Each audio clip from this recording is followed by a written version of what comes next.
Hi there, welcome to the Raven's Call. I'm Eric Wordweaver Sjerven, Gothi of the Ridgar folk here in East Texas, and I'd like to welcome you to the show. This is a show where I ramble on about different heathen-related subjects, just kind of whatever strikes my fancy at the time, lights my mind fire, etc., etc. If you guys like what you see, please subscribe down below, ding the bell for notifications so you can stay up to date on all of that, comment, interact as much as you can. All of my contact information is listed down below. There's email, Saraha, my Twitter account, not that I do much with Twitter, but it's there anyway. Hit me up on those and I will get back to you just as quickly as I can, especially the Facebook group. That's where I do most of my interactions, is with the group on Facebook. That's just the easiest way to go back and forth. I do sometimes take a little bit to get back to emails just because of the nature of what all I've got going on, nature of my job, stuff like that. So bear with me, but I do get back to them eventually. Sometimes it could take me a few days. Sometimes a little bit longer than that, just depends. So, little UPG warning. This is, everything that appears on this channel is my take on heathenry. It is not necessarily reflective of heathenry in general. Heck, it's not even necessarily reflective of my my own tribe's belief structure necessarily. It all depends. So, this is just kind of how I see the world and what I do with it. So anyway, let's roll on. Today I want to talk to you guys about something that's pretty near and dear to my heart. And this is something that comes up in social media fairly frequently, and that's the subject of depression and heathenry. Now, I know we've done a video before where I did a short shout out to heathens that have depression. And this was a call to those struggling with depression specifically to encourage them and to make sure that they knew they weren't alone, that there are other heathens and other individuals that are going through this, and to know that, you know, they can lean on their Inengar, they can lean on their people. If you haven't seen that, you know, you can go back and give it a look. You know, the message still holds true, and it always will. Today I want to look at things a little bit differently. Today I want to look at the flip side of that, and look at those heathens that have people within their tribe that are struggling with depression. Okay. This is for you guys, the ones that aren't necessarily depressed, that maybe don't get it, maybe that don't understand, okay? Because I have experienced personally that you either get depression or you don't get depression. You either understand it or you don't. And this is one of those situations where it's important to try and understand a little bit about it. I'm glad, first off, those of you that don't understand it, that I'm glad you don't, because nobody needs to struggle with it. Nobody needs to go through that. It sucks. It's not pretty in any way, shape, form, or fashion. And this is definitely one of those things that you are better off not knowing, you know. The Havamal says, and this is from the Hollander translation, middling wise every man should be, beware of being too wise, for wise man's heart is seldom happy, if too great the wisdom you won. And this is definitely one of those things that you are better off not knowing, the feeling that is there. Now, like I said, this is one of those things that nobody should have to experience, but a lot of people in their lives do. Now, there are two different kinds of depression. There's situational depression, which is, I'm sad about something. You know, my dog died, my grandfather died, wife left me, cheated on me, my car exploded in the driveway, you know, something like that, where you're sad about a specific thing. It's usually short-term, short-lived, and you move on. Simple as that. That's usually how that goes. Now, chemical depression is different. That's the second form. That's the clinical side of things. And I'm going to get into kind of the chemical aspect of that here in a little bit. But first, I wanted to talk a little bit about some of the sensations that are involved. But just know that chemical is the clinical depression. Chemical depression is actually longer term. And there are specific bodily correlations that affect this. Okay? Now, when I say that you guys don't get it, all right? When I say that people that don't struggle with depression don't understand where it's coming from, I mean that. I mean that because it's like, have you ever stood in a dark building or a dark entryway to something where it's almost pitch black inside, but bright as day outside? Have you ever stood there and looked from the shadows into the light and seen how clear everything was, and how crystal clear, how well you can see, because you don't have the sun blinding you in the eyes, and you can see everything in the light. But the light doesn't touch you. You are in the shadow. Now think about it from the other side. Somebody's standing out there in the light, with the light shining on them, and they look into the shadow. They look into the doorway, into the gateway, into the cave, if you will. And the shadow is pitch black in there, where the light does not touch. But because they have the light in their eyes, they cannot see into the shadow. They cannot see how deep the shadow goes. They do not feel that thing that's in the shadows tapping the person on the shoulder. They can't see that because it's hidden. It's beneath the surface. It's not touched by the light. Those that don't suffer with depression have trouble seeing things that aren't touched by the light, because the light is shining in your eyes. You have nothing but the light around you to see. You can look from darkness into light and see clearly, but it is difficult to look from light into darkness and perceive anything. We see what the light touches. And when you are in the bright light overpowers the darker parts, and you cannot perceive those things. They don't carry to the eyes. Now, depression is being in the cave. It's being in the shadow. It's being able to see everything around you clearly, being able to see the happy people walking by and understand why they are, and you see everything clearly. But you see something that they don't see, and that is the shadow. That thing that's in the back of your mind, that thing that's following you around, that has its hand on your shoulder, that deep, deep pain. And it's not like a psychosis. It's not like a delusion. It's just hard to explain it other than it's your shadow. You know, there is that shadow that's always there. The shadow that tells you you're not worthy. You know, you talk about a heathen and worth and what worth means to us. Then a shadow constantly telling you you're not worthy is hardship. It's almost paralyzing. It's crippling. Because that's what the voice says. It's not a self-pity thing. It's not a sad thing. It's not saying, oh, poor pitiful me. You know, these people should feel sorry for you because you've got this. No. You guys don't understand. The shadow doesn't say those kind of things. The shadow says vile and horrible things to you. The shadow tells you that you're not worthy. The shadow tells you how much better off the world around you would be if you weren't there dragging it down. The shadow tells you that you are a hardship on the others around you. The shadow tells you that you should be ashamed of yourself, that you should not step into the light because you are not worthy of the light. The shadow tells you that you are not deserving of happiness. The shadow tells you that you are not deserving of being a complete and whole human being. You don't understand that unless you can actually feel that pain. You don't see the shadow unless you've been in the shadows before. And so it's easy from the outside to go, it's just a pity party. Oh, they just feel bad about themselves. No, you don't understand. They do not feel bad about themselves. It is not a pity party. They do not want your pity. Pity is the worst thing that you can give them. You do not understand. It is not, oh, poor pitiful me. They don't feel sorry for themselves. They hate themselves. It's self-loathing, not self-pity. It's aggression. And that's the thing. Depression doesn't just look like a sad individual moping in the corner. Depression is irritability. It's anxiety. It's lack of sleep. It is not taking joy in the things that one used to enjoy. It is that never-ending stress level. It is constantly being on edge. And it is never being right in your own skin. So someone who's depressed may come off as angry. They may come off as distant. They may come off as antisocial. That's because of the depression. It's a manifestation of the illness that they are dealing with. And it is an illness, which we'll get into here in a little bit. They are so consumed by the shadow that they can see and you cannot. That they are battling a thing you've got no way of seeing or being able to interact with. And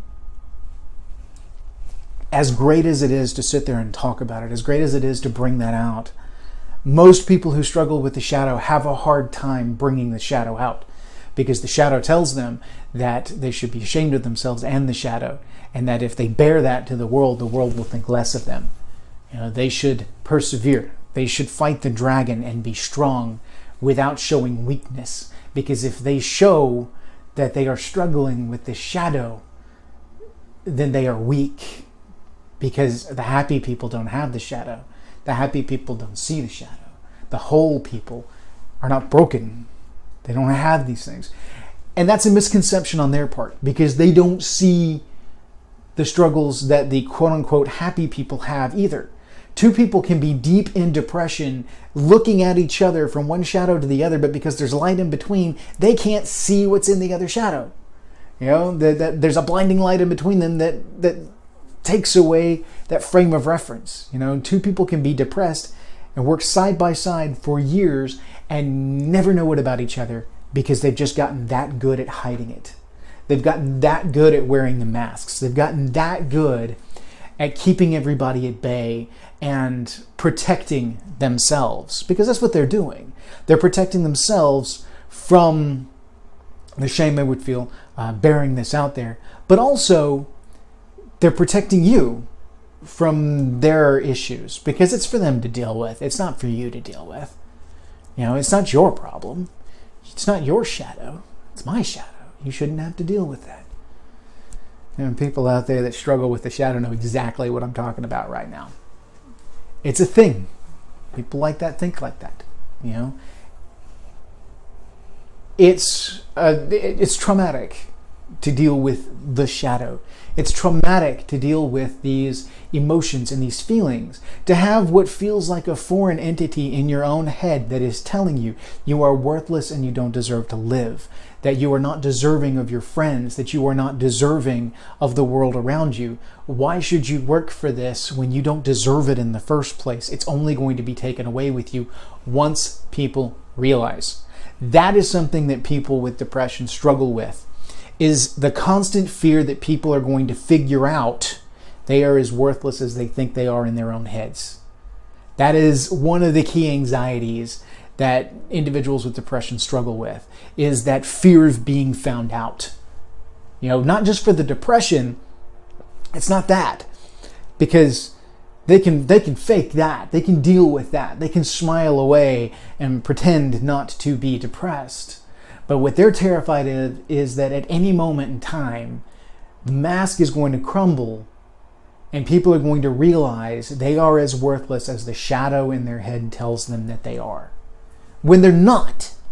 They are not that worthless. They are not what the shadow tells them they are. But the shadow is there, and it is a manifestation of our own psyche. I do not feel that it's necessarily an outside entity within the spiritual self. I believe that it is a manifestation of an illness inside the soul, like a malignancy, an infection of the soul, as it were, that manifests by causing this issue in the brain. Okay? Now, you guys got to understand that from this frame of reference, you also get towards, in the more severe cases, suicidality. And there is no way that you can understand with a healthy brain the frame of reference of an individual who is at the brink of suicide, let alone someone who actually attempts. You can logically rationalize out and listen to all of the reasons. You can look at what I'm going to talk about here in a second with the neurochemical aspects. You can look at a number of things and be able to see that this is a thing. You can understand some of the reasonings this may come to be as a generalized effect, but you don't understand really where that person's at, and that's a good thing. You shouldn't. You don't need to. You just need to understand that an individual with a depressed mind is not necessarily applying logic because they're not in their sound mind. They're not in a healthy mind. So they're not going to think like a healthy mind thinks. Okay? So, I say that because an individual who has reached the point of suicidality which flies in the face of everything that we know of as far as human survival instincts, our life-affirming, world-affirming viewpoints within heathenry, all of that flies to the side as this person almost joyfully kills themselves. Because at the point that they've reached, that is the logical outcome. They have come to the conclusion that they are so worthless that they are actually a negative drain on the world around them, and they are doing the world a kindness by ending it. Now, to those of you that are struggling with this, you are wrong. You do have worth. Look to the Havamal, and the Havamal will tell you that no man is without worth. Let the lame ride a horse, etc., etc., etc. Everyone has a purpose. Everyone has something they can contribute. We talked in the last video before about the worth that you can be to your innengarth and to lean on your innengarth, etc., etc., etc. So, just reminding you guys, that's there. All right? Now back to the innengarth. Guys, this is what these people struggle with. This is what they deal with on a daily basis. And sometimes it lasts for, a depressive phase can last anywhere from a couple of weeks to a couple of months. Sometimes it can be longer. And it's not uniform. Okay? They'll have good days and they'll have really, really bad days. And the thing is to be understanding that when they have their bad days, you've got to figure out what works for them. Okay? Now we're going to talk a little bit about the neurochemical aspect of depression real quick, just so you guys understand that it's not just a simple change the way you think kind of thing. There are some elements of that, but there is actually a physical manifestation within the brain that is correlated to the depression. Serotonin is a neurotransmitter that is specifically tied to the overall feeling of well-being in the brain. Okay, it's serotonin and dopamine specifically are your feel-good neurotransmitters. Okay, and dopamine being the one that's tied to the immediate rush of euphoria, it's tied to addiction and whatnot. And norepinephrine is tied to that as well, but in a different kind of way. The serotonin one specifically is tied to depression, in that the constant rate, the constant level of serotonin in the brain helps to regulate mood and keep you on an even keel, keeps you from going down into the hole that is depression. A lot of the antidepressants that people are on right now are SSRIs, which stands for serotonin-specific reuptake inhibitors, which effectively means that it shuts off a specific function within the brain that picks up excess serotonin, thinking that maybe that is functioning a little too strongly. So it's not leaving enough serotonin loose in the brain to do what it needs to do. So by turning off the vacuum, turning the Roomba off, as it were, that's sucking up the extra serotonin, it means there's more serotonin left over in the brain to help kind of bring things back up to where they're supposed to be. People that go on to antidepressants, all it does is help to kind of bring them back up to an even keel. Here's the thing you guys need to be aware of. If you have somebody in your tribe who goes on to antidepressants, know that it is not an immediate thing. It takes about 2 weeks for antidepressants to get into the bloodstream and reach actual therapeutic levels, minimum. So give them at least 2 weeks, but be watchful of them, because this is actually the most dangerous part, the first month that they're on antidepressants. Because one of the things about depression is that it tends to come with lethargy. You may feel like ending it, but you don't have the energy to end it. Because just like I said, the irritability, the angriness, the hair trigger kind of stuff, all of that is thrown on with this whole, you've got a weighted wet blanket on top of you. You don't have the energy to do anything. Because it does. It drains your battery. It drains your energy. You spend so much time fighting the shadow that you don't have anything left in the tank to do anything else. So you end up very lethargic. When you introduce an SSRI or any kind of antidepressant, there's the MAOIs or any of the others, which is a monoamine oxidase inhibitor. When you introduce an antidepressant into the system and the system begins to regulate itself, all of a sudden that energy level comes up. But the energy level comes back before the mood regulates.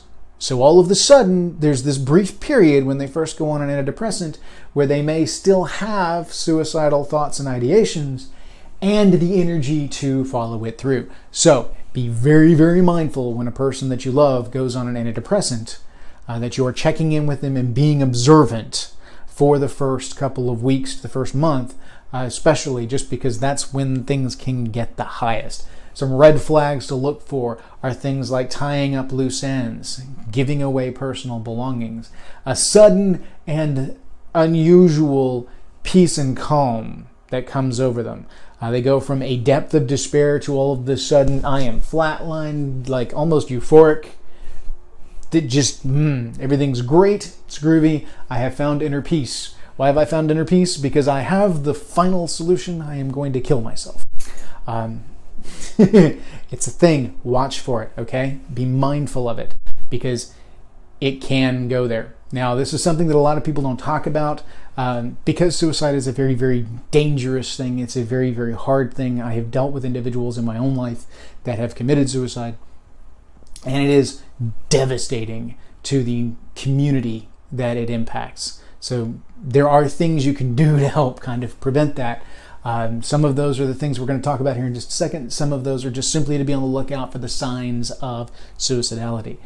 Specifically giving away of personal belongings, tying up loose ends, and kind of this whole check out happiness, like nothing bothers me anymore. You don't go straight from depression to nothing bothers me anymore unless you are on some hardcore like maladaptive drugs, like illicit drugs that are going to do more harm than good in the long run, or you kind of reaching that point. So a gentle lifting is what you're looking for. A sudden shift in mood like that is a red flag. It's not necessarily to say that, oh, all of a sudden they've shifted moods, then they are suicidal. No. It just simply means be on the lookout.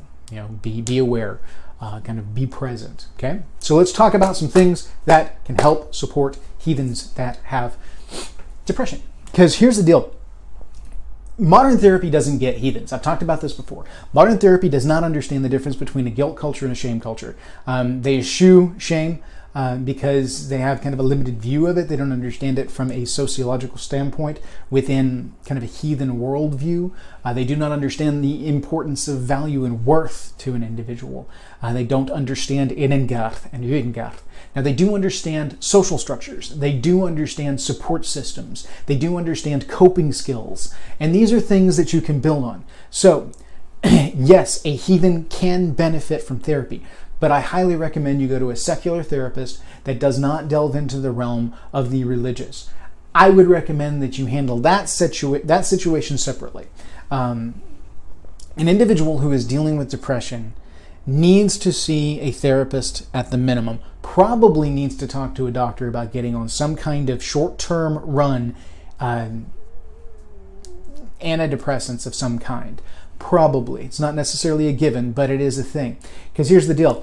Antidepressants are not meant to be a long-term thing. They are meant to be a short-term run. They are meant to be like 6 months maybe, regulate and then come off of them. You titrate off of them. You never just kill them outright. You have to back off on them bit by bit. And so, but antidepressants are absolutely useless unless they are alongside some kind of cognitive behavioral therapy or some kind of something that's going to help correct the thought processes that go along with what's going on there. Okay?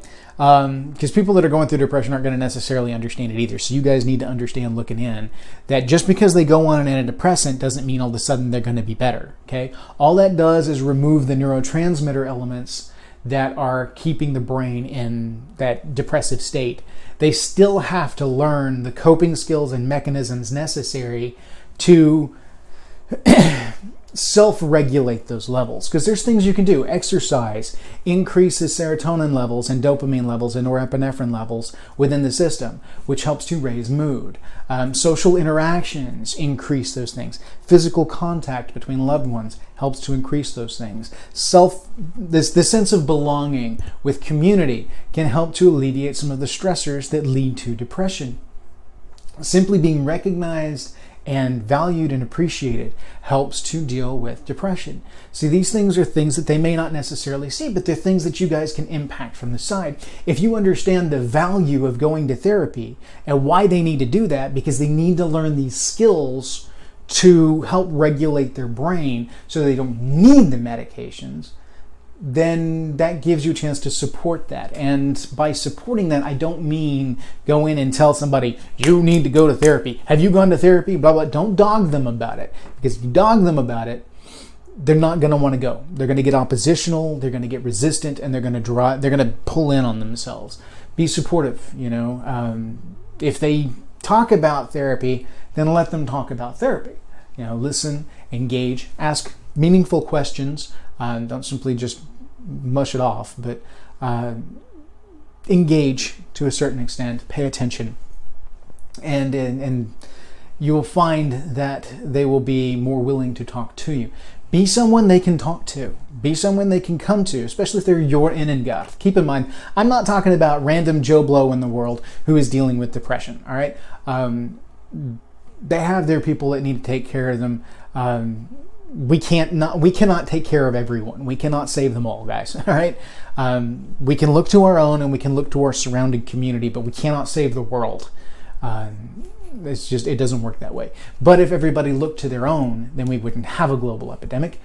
People would take care of their own, and everybody would be taken care of by somebody. The net would be spread wide enough that people would be caught, and there would only be a few that fell through the cracks instead of the millions that we have.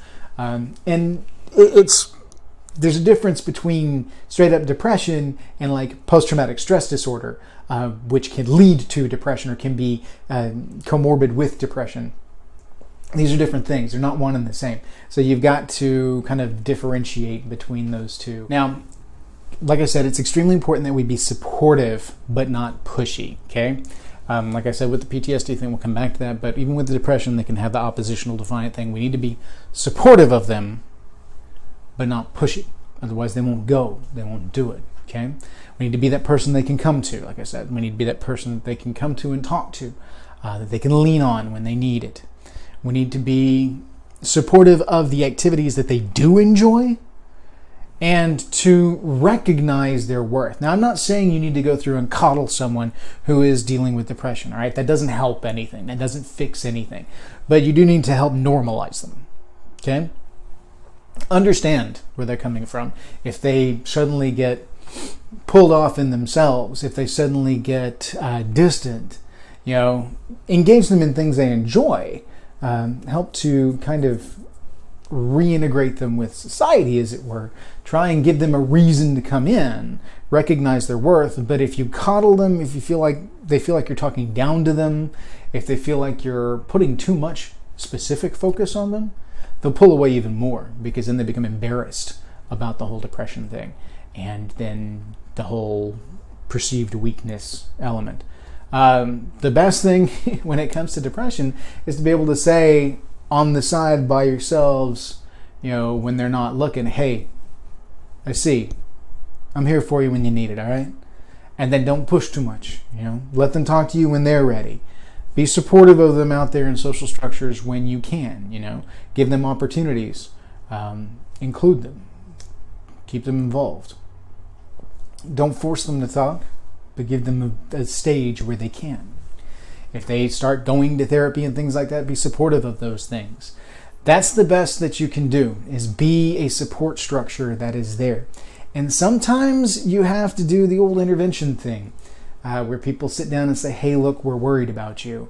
And unlike alcoholism or drug addiction, a straight up intervention doesn't necessarily work with depression. But a heart-to-heart can. And sometimes as friends, you have to get together and be like, look, I think so-and-so's dealing with this, and we need to talk about what we can do as a group to help support them. And someone who is near and dear and close to him should probably talk to him about the possibility of getting some help. So the key thing here is that, of course, they are in the driver's seat when it comes to the depression. There's nothing that you can control from the outside. There's nothing you can fix from where you are. It's a battle that occurs in here, and there's nothing you can do to take it away. There's nothing you can do. You can't just, it's not like a sprained leg where you can, lift them up and let them walk on your shoulder kind of thing. But you can be there for when they choose to lean on you. And that is the thing. The biggest thing is to make yourself available, to make yourself approachable, and to be supportive. Okay? If you guys can do that for your innengath and for your surrounding community, that's the best thing that you could possibly do. The two best things that you can do are to be observant and to be supportive. Okay? Observant meaning look for signs of depression. Look for them pulling back. Look for them not engaging in social interactions nearly as much. Look for flat affect. Not necessarily a sit in the corner and cry or poor, pitiful me. A flat affect, meaning the absence of emotion almost. Not getting particularly happy or down. They're just kind of flatline mood-wise. That's a big red flag for depression, because it's actually not so much a sadness as it is a suppression of overall emotion. It's almost a deadness inside. And when that starts to translate out, and you see that physically manifest, then you know things are getting pretty rough in there. So be observant. Look for those things. Flat affect, irritability, sudden changes in lifestyle, like sudden significant changes that can often be tied to a traumatic event or can be tied to depression in general because they just finally say F it and go off and do something completely different. Change, like a massive change in lifestyle in general. Just there's all sorts of things that can wrap into it. So, be mindful. Look for the abuse of different kind of chemical substances, alcohol, drugs, things like that. Some kind of self-medication where they're just trying to take the pain away. They're just trying to keep the demons at bay. The use of hallucinogens, the use of uppers or downers, either one. But particularly overuse of alcohol is probably the biggest red flag. Simply because of its availability and social acceptance to a certain extent. So that's for somebody who's hitting it hard all the time. Even if you wouldn't necessarily call them an alcoholic, you need to be looking because there may be something that they're trying to medicate, and that needs support, and that needs somebody stepping in and being there for them. Okay, so encourage them to go to therapy when they can. Be a social structure they can lean on. Be supportive and understanding. Educate yourself on depression. I mean, I've given you a very bare bones crash course here. Very bare bones, The first bit where I talk to you guys about how it feels to be depressed, nobody talks about that. Nobody talks about that. Nobody tells you what the shadow feels like. Nobody tells you what the shadow is saying in the back of their heads because they can't bring themselves to say it out loud. They can't because it makes it real. And so hearing that alone should be enough to tell you that this is not something that you're used to dealing with. Or you may begin to understand some of the things that you've been dealing with in a different light. Because there's a lot of you out there that have been struggling with the shadow, that have been struggling with depression, but because of either pride or lack of an understanding of the term or the condition, don't realize that's what you're dealing with. You may not realize that the reason you fight with your spouse all the time, the reason that you can't seem to get out of bed to go to work in the morning, the reason that you just can't seem to keep going, or that nothing seems to be what it was, that you're angry at the world around you, you're angry with yourself, that all of this could be tied back to depression, and that it could be treatable, and it could be dealt with the support of your tribe. These things are there. And it's not something to be ashamed of. Not in this instance. It's an illness, as anything. For tribe, those that we love, we step up and we help them. If they had the flu, we'd care for them. And if they had a broken leg, we'd help them heal it. If they came up paralyzed, we're not just going to leave them out there to die. We're going to help them out. They're our people. We take care of our own. And we need to remember that when it comes to an illness like depression, we still need to take care of our own, guys. So that's what we're doing here, all right? We can come back and we can talk more later, maybe revisit PTSD or some of the other kind of psychological elements. I know there's been a lot of people wanting me to talk about the psychology of heathenry in general, and I may come back and talk about some of those in the future as I feel like it's appropriate for the channel. But I wanted to put this one out there because I know there have been some videos that have gone up recently talking about depression and things like that, especially from a heathen standpoint, heathen point of view. And it's so important. I wanted to give my take on it, even just rudimentary. I can go on forever on this subject because, you've got to look at things like helping to validate their worth, give them an opportunity. By recognizing their worth, you give them the outside influence necessary to kind of help to increase their own. But that's not to be mistaken with coddling. That's not to be mistaken with fishing for compliments. But recognizing their worth by giving them responsibilities, by keeping them involved because you see that they have worth, you see that they are valued, and you don't take them for granted. That's the kind of thing that I'm looking at there. Recognition for their actions and their deeds helps to, but that gives them a jolt, dopamine, et cetera, in the brain that helps to boost the mood. It's operant conditioning, helps to encourage positive behavior. And that brings that out. So anyway, like I said, I can go on forever on the neuropsych kind of elements of things, especially when it comes to like operant conditioning and things like that within the brain. Then there's the soul elements. And I don't have that fully worked out yet, but I am fairly certain that there's a malignancy in the soul that is tied to depression, which is why it manifests as the shadow in the back of the head, right over the back of the shoulder. I think there is some kind of spiritual infection going on there that needs to be healed at the same time you are trying to heal the brain. Because if you heal one without the other, if you cut the cancer out of the brain, but you don't get all of it, i.e. that which is in the spirit, then it will just come back. And you'll have to do it all over again. So, there we go, guys. Thank you for watching. Thank you for listening.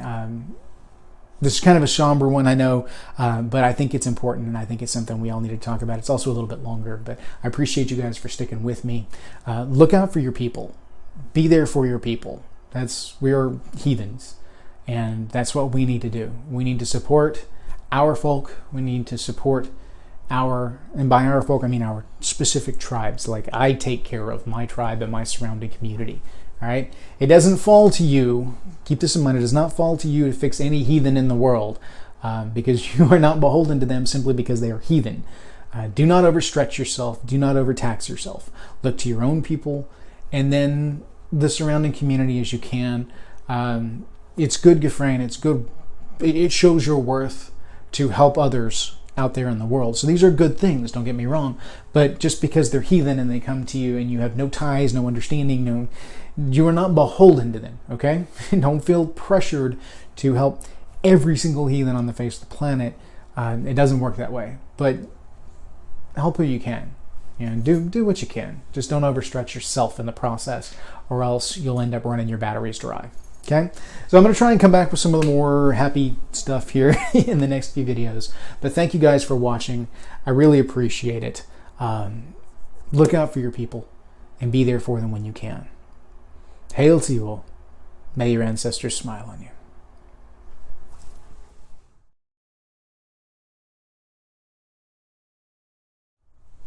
Da, da, da. La, da, da, da, da, da. Pre-show primping.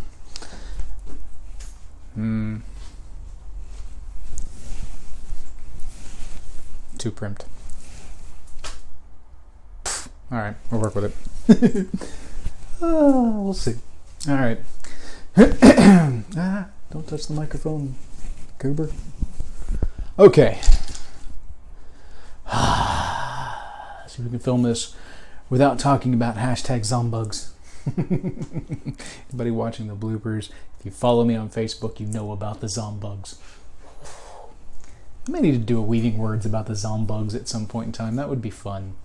Maybe. I don't know. We'll see. Anyway, enough of the bloopers. And I'm going to get to it here in just a second, all right? What you need to understand, though, is that the chemical aspect... Nah, scrap all that.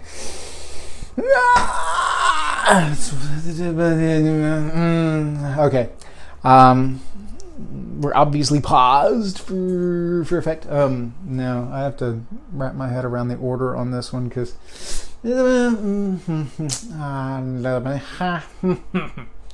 Okay, let's see here.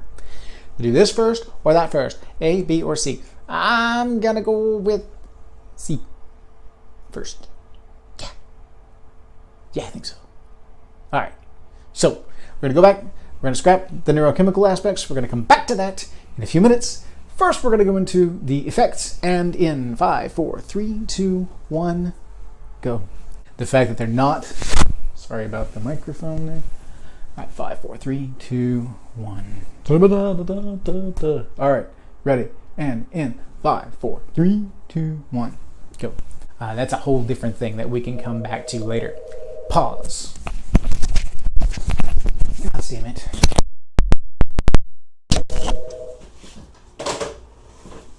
All right.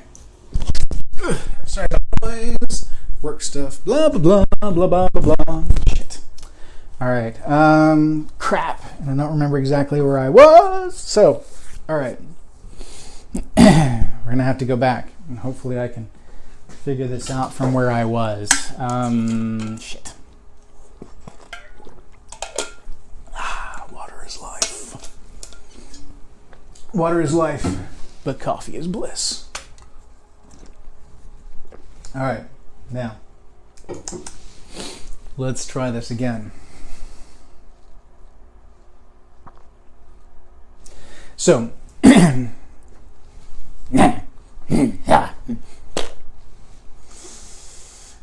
in 5, 4, 3, 2, 1. So this is something that,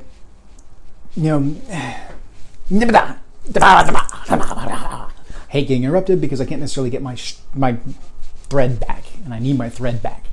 So we're going to kind of jump ahead and see what I can do. Maybe I can create an ending spot there that doesn't involve my phone going nuts.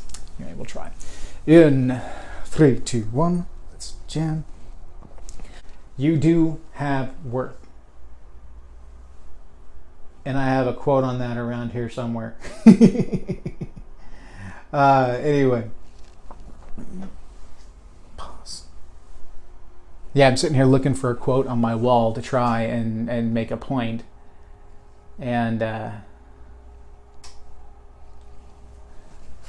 can't find the one I'm looking for.